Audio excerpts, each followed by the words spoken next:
When I was 4 or 5 years old, my father was still saying to people, well, as far as we can tell, he doesn't seem to have any musical talent.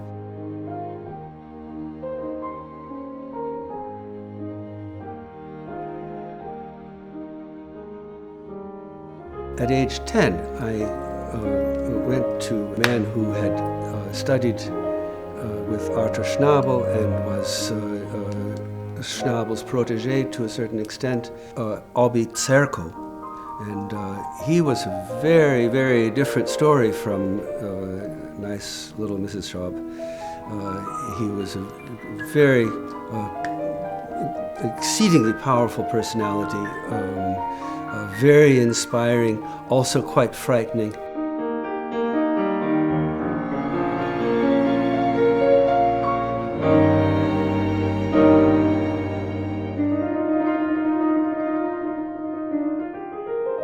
So as I worked with him for 6 or 7 years, he did his best to guide me, but a very good musician and, as I say, exceedingly charismatic person.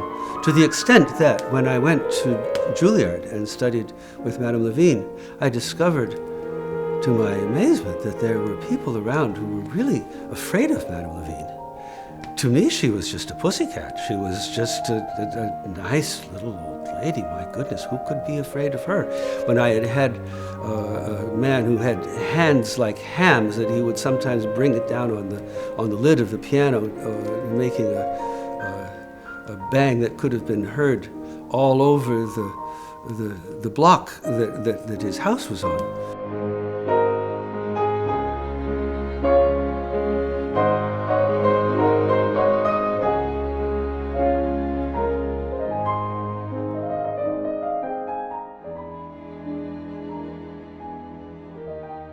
We all called her Madame Levine. She invariably referred to herself as Mrs. Levine. She was a great teacher, but she was the soul of modesty, quite a bit different from Aube Tzerko.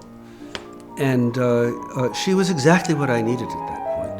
Madame Levine corrected me in the rather complicated theories that I had about music and how I had to play it. And her advice was almost always very simple. She would say, sing, play into the piano, dear.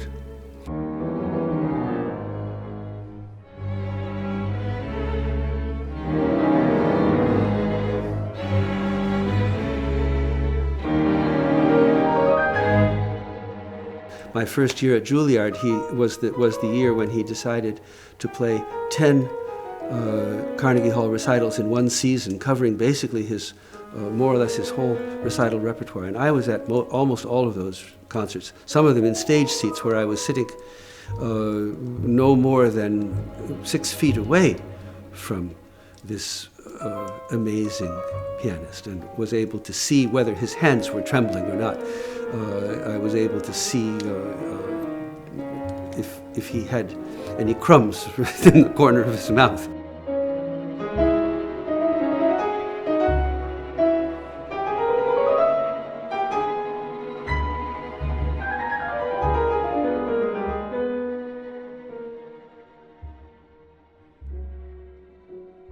I think probably the very biggest problem that we face as we work on music like that is that of freshness.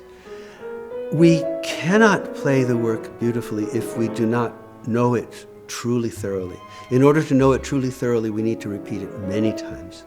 In repeating it many times, we tend to lose the first blush of beauty and the sort of the honeymoon effect, one might say, of playing a piece of music before one has heard it already from one's own hands many, many times. We need to deal with this, and the only way I know to deal with it is the very rather primitive, I guess I would say, but the only way that I know is simply to go back and to try to understand as best we can, what is it that makes this work so touching? What makes our throat catch when we hear a certain moment in it?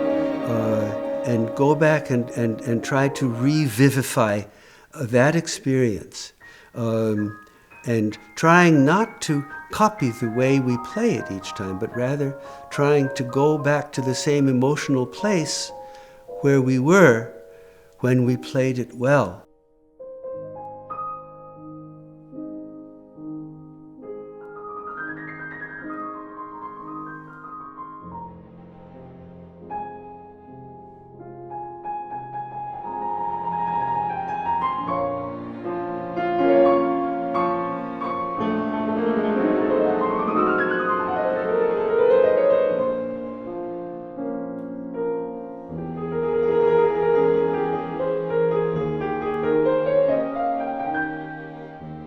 That the secret is not playing it one exact way.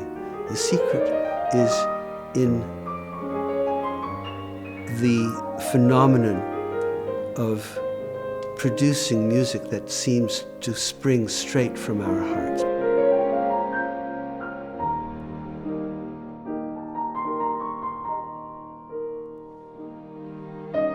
When we play, we are in fact ourselves. I am Auer playing the music of Chopin, but we must take our heart in both hands, and although we feel completely inadequate to it, we need to step into the shoes of Chopin. We need to play. I need to be Chopin when I play.